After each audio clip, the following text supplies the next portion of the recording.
Every day is awesome. We just have to get through it. Welcome back, Resonance, to Human Velocity X, Frequency 2. Why you overthink when you already know the truth? My name isn't the point.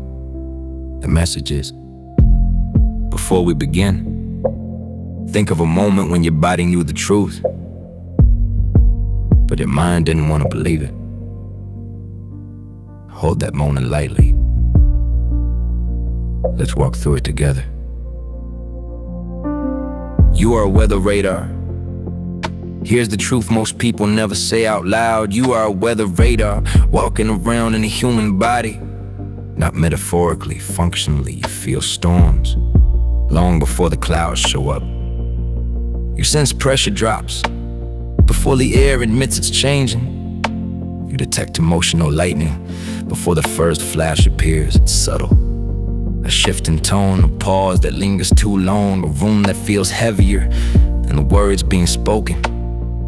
Most people wait for thunder. They wait for proof, for volume, for something obvious enough to justify reaction. You never needed that. You've always sensed a tremor first, the almost, the beneath, the not yet visible. And because of that, your mind tries to catch up. It runs scenarios, connects patterns, tries to explain what your body already registered. That's what people call overthinking. But let's be honest, you're not creating something. You're translating something. There's a difference. The tension you feel isn't confusion. It's early detection without immediate confirmation.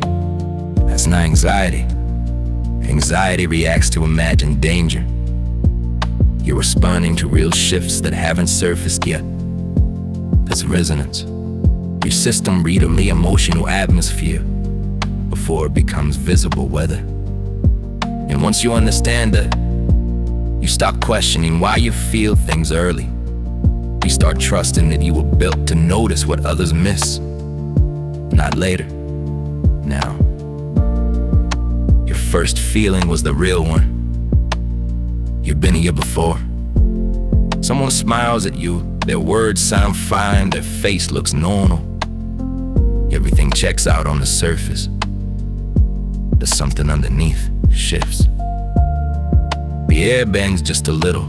Your ribs tighten, your stomach curls, your breath changes without permission. Nothing dramatic. Just that tiny click inside you that whispers, pay attention. And it's easy to dismiss, because nothing happened, no clear signal, no obvious reason. So the mind steps in. Maybe I'm reading too much into it.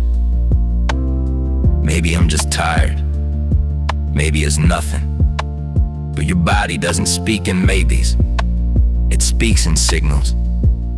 That first feeling, the one before the thinking starts, that was the real one. Not the explanation, not the story that followed, the signal. And here's what most people don't realize. The longer you override that first signal, the quieter it becomes. Not because it was wrong, because it wasn't trusted. That initial shift you feel is your internal radar, registering something before it forms. Tone misalignment, emotional inconsistency, energy that doesn't match the words. You're not reacting to behavior. You detecting pattern. That's not fear. That's not paranoia. That's not imagination. That's early recognition without visible evidence. That's your system. Seeing a storm miles away before the sky even knows it's about to change. And when you start trusting that first signal, you don't become reactive. You become precise. Because your body was never guessing. It was informing you. Just breathe.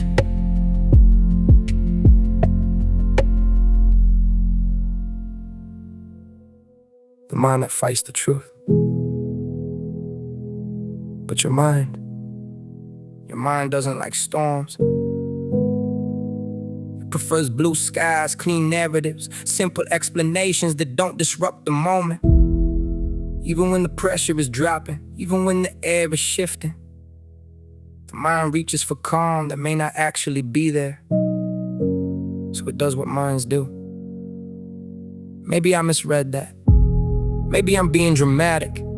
Maybe they're just having a bad day. It's probably nothing. And notice the pattern. Every thought moves you away from the signal, away from what you felt first. Your mind isn't trying to deceive you. It's trying to preserve stability. It's trying to protect the version of the world you wish were true. Because if the signal is right, then something needs to be acknowledged. Something needs to be adjusted. And adjustment costs. So the mind negotiates. It softens the signal. It reframes the discomfort. It buys time. Not out of weakness, out of care. Overthinking isn't confusion. It's compassion. It's your hope arguing with your awareness. Hope says, give them the benefit of the doubt. Awareness says, pay attention to what you felt. And you sit in between, trying to make both true at the same time. That tension you feel, that's not you being lost. That's you holding two truths at once. One that comforts you, one that informs you, and learning to navigate that space without silencing yourself. That's where clarity begins.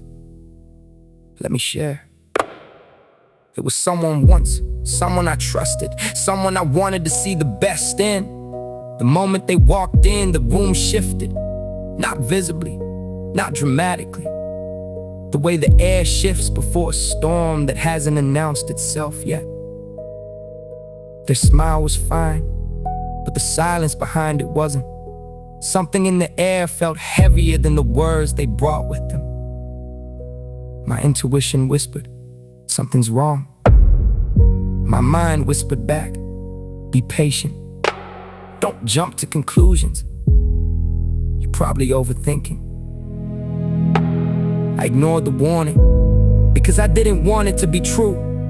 But the truth eventually unfolded exactly the way my intuition predicted. And I had to face the hardest sentence, a reason art ever faces. My intuition tried to protect me. My mind tried to protect my hope. Overthinking didn't save me. It delayed me.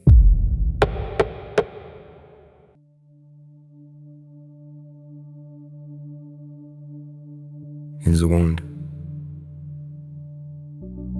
Why you learn not to trust yourself.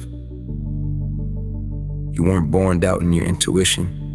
You were clear, direct, responsive to what you felt without needing to explain it. And then something changed. Not all at once. Small moments, repeated, subtle corrections that reshaped your trust by people who said, stop being dramatic. You're reading too much into it. There's nothing wrong. You're imagining things. And maybe they didn't mean harm. Maybe they were uncomfortable. Maybe they couldn't see what you saw. Maybe they needed the moment to stay simple. But every time your awareness was dismissed, something inside you adjusted. Your body spoke, and your mind stepped in to edit it. Not because your intuition failed, but because someone else did. Let this settle. And over time, a pattern formed. You started checking yourself before trusting yourself. You started softening signals before honoring them. You started asking for confirmation before believing what you felt. This is the wound beneath the overthinking, not confusion, conditioning. You weren't second guessing because you were unsure. You were second guessing because you learned your truth needed permission.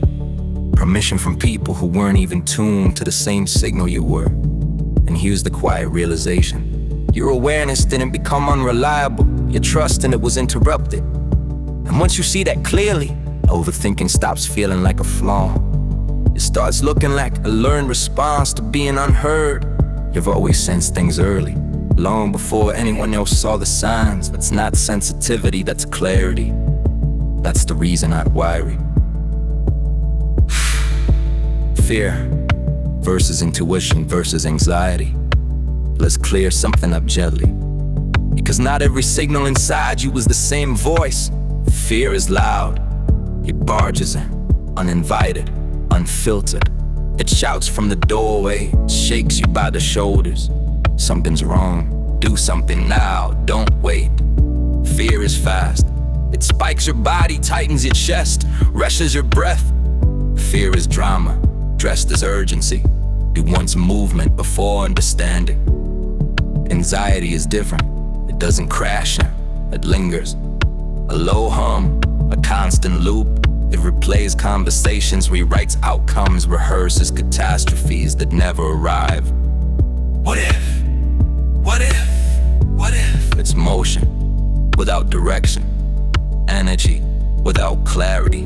Anxiety doesn't point, it circles. But intuition is the quiet one in the corner. It doesn't interrupt, it waits. It doesn't shout, it doesn't panic.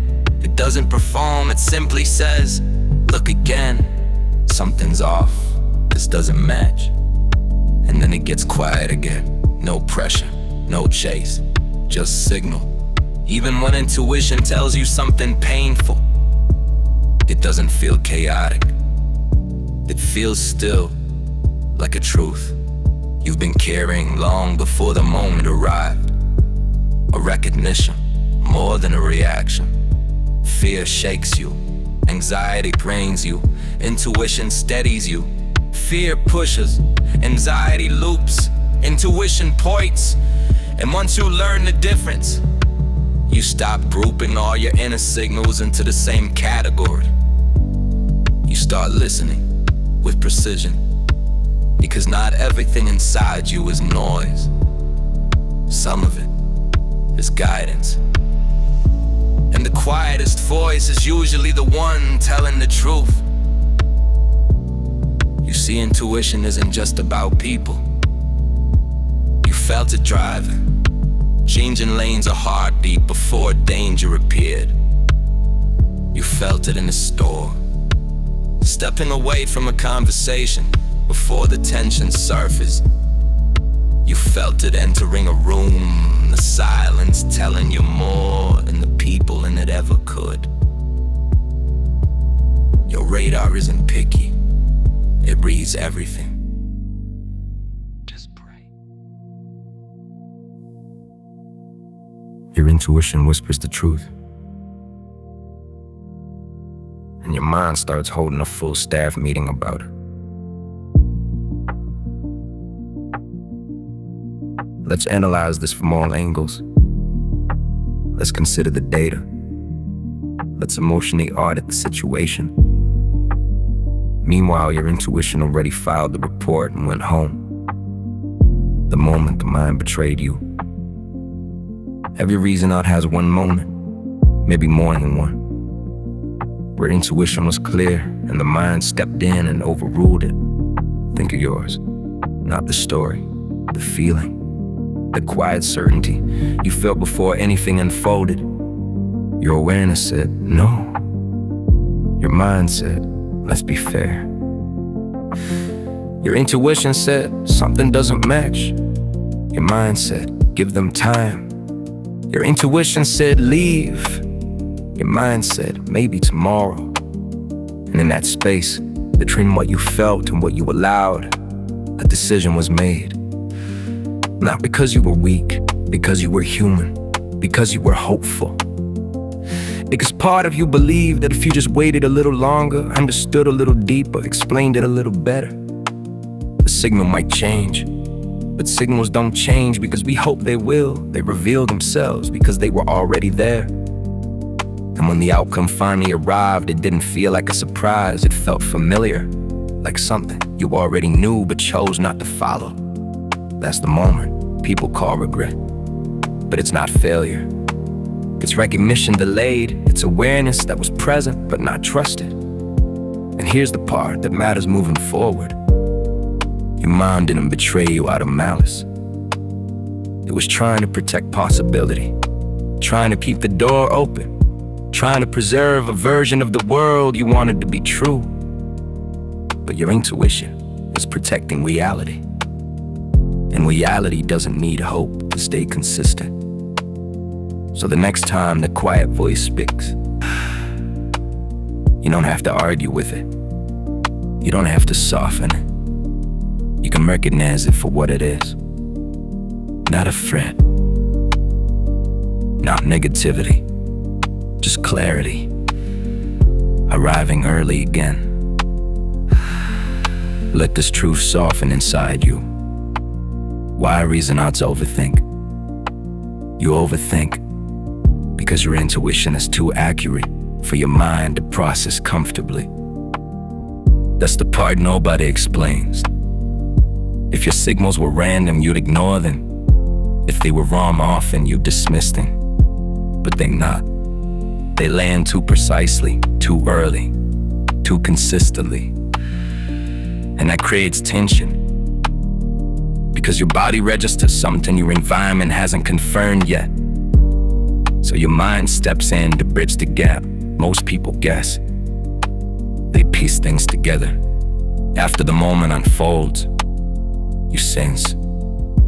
You feel the shift before it has a name. Most people react. They respond to what already happened. You receive. You pick up on what's forming before it becomes visible. Most people need evidence. They wait for behavior, for words, for something they can point to. You detect the shift before the evidence even forms. Tone, timing, inconsistency. The space between what's said and what's felt. And because there's no proof yet, your mind starts working. Trying to translate, trying to confirm, trying to make something invisible feel valid. That's what you call overthinking. But it's not confusion. It's translation. Your awareness is a gift. It just speaks a language the world never taught you to trust. So you learn to double check it. So you learn to question it. So you learn to explain it before honoring it. Not because it was wrong, because it was early. And the early signals in a late reacting world will always feel uncomfortable until you realize you're not thinking too much. You're sensing too soon for a system that only believes what it can already see. You're not wrong for ignoring your intuition in the past. You weren't taught how to listen to it. You weren't taught how to trust it. You weren't taught how to recognize its voice inside you. You did what you could with the understanding you had. Now you understand more. Now you hear more. Forgive yourself. You were surviving with untrained radar. Listen, if you spent your life sensing storms before the rain, reading silence fluently, recognizing danger before the noise, seeing truth behind the smile, apologizing for your clarity, here's what you must know. You were never dramatic. You were never paranoid. You were never too sensitive. You were never wrong. You were early. That's the signature of a reasoner. Truth sensed early, thought catching up, overthinking, living in the space between awareness and acceptance. Realization. Let this settle deep. Your intuition never lied to you, your mind did, not out of malice, but out of fear. Your first feeling was the truth, your overthinking was the negotiation. You've always been the raider. The world has taught you to doubt your signal. Now, you're learning to trust the sky again.